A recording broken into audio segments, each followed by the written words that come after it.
Okay, so I'm Nat. Welcome to my knacker's yard. I'm probably confusing myself a little bit because I've kind of got two projects on the go. I'm trying to sort out the SV post its MOT as well, but don't want to neglect the XS, but actually, more than anything else, big boy, you're a pain in the arse when you're slung up and I can't move you, and I've not got a lot of space. So jumping back on, excuse me, frog in my throat. Yeah, this rear cog, there's a little bit of play in it. Because it's playing it, I'm going to sort it out. So I'm going to take that rear sprocket off. I'm going to need to bend back the edges here. Oh, yeah. Oh, God, I hope that's not COVID. Yeah, I'm going to bend back the edges, have a bit of a brush down, take it off, and if nothing else, it's going to make cleaning the actual hub a bit easier. So I'm going to knock those down and get that sprocket off. Cool. Right, so there we go, a little bit of manhandling with a screwdriver, hammer, just bend them back enough, and then socket set, or an old socket set, I'm not using my posh one, bang it on.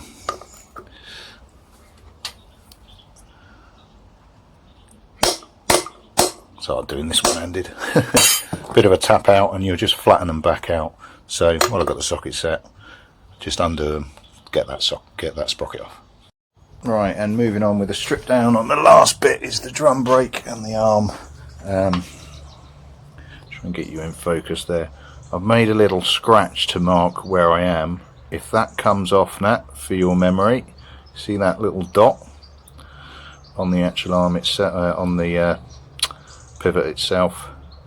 If that's at 12, then the gap is at 9. Right, cool, let's whip that off so I can get round to cleaning it. Alright, so really snotty. Let's give it first pass. I've got me, for the health and safety heights, I've got my headphones. It's not for you, that's for me. I like being able to hear.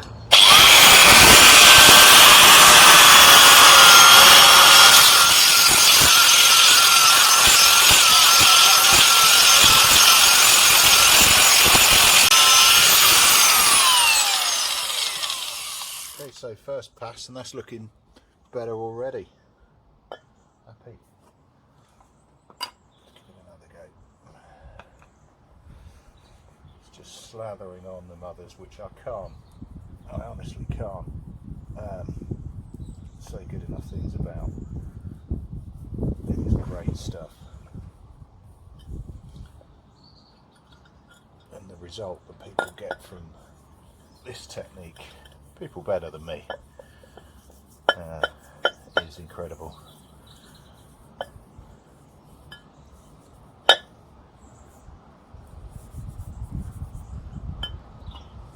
Stuff is horrible on you, it feels just greasy and nasty, but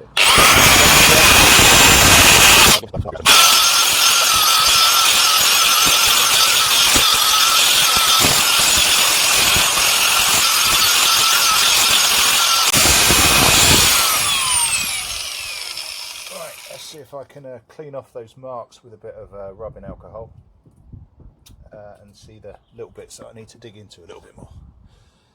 Cool. And there we go. Couldn't find my rubbing alcohol, so carb cleaner is fundamentally is acetate anyway, isn't it? Yeah, a lot better. Damn sight better.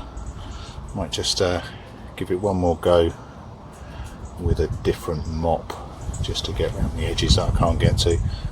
Yeah, it's not, I can't see my face in it, but that's not the point. Better, it's a lot better.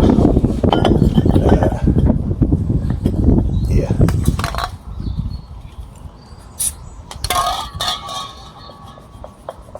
Yes, good stuff that, mothers, really good stuff.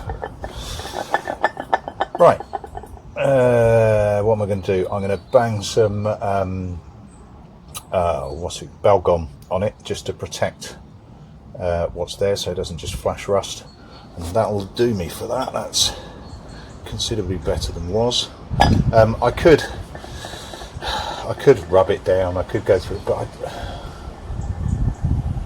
that's not the point of this. The point of this is I'm trying to hold myself back from going full on Nat on it, and I just need to get it so that it doesn't let the bike down, and that's enough.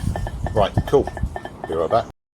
Okay, so a fair amount of polishing later, and we're back in one piece and it's looking pretty good. I've got the sprocket back on as well, all the bolts nicely cleaned off, re-greased and back in. Now let's see if I can get this back on. And there we go, a bit of huffing and puffing, back wheel on. Look at that, that now ties it in really nicely, I think. Don't get me wrong, it's not perfect, but it's a damn sight better than it was. Right, that's major cosmetics I think done for this. Whew, awesome. The only bits left on this, I've got the manifolds coming imminently, any day now, and the centre stand coming. So manifold rubber boots to go on. I want to thank Old Biker, one of the subscribers, who I read something and then I thought about it and then forgot about it, and he's just reminded me actually. Can't quite see them, but the filters that I've got on them have got like an internal ring. Give me a second. There you go, it's easier to show than. So these are the old ones that I took off. I've replaced with new versions of the same really, but they have an internal piece that sits in there, and I haven't taken the carb off to check, but I'm pretty sure, and he's dead right for pointing it out, that probably impedes with the airflow. Sorry, just too windy. It probably impedes with the airflow into the carb. So what I've tried doing is just hacking them out one set.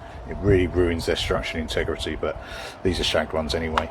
So next job, engine-wise, is to try those on the XS. But looking brilliant, looking really good. I mean, it's not mirror shine, don't get me wrong. It's a little bit better on camera than it does in real life, frankly. But when you consider what it was before, that's so much better. Right, that'll do me on the XS.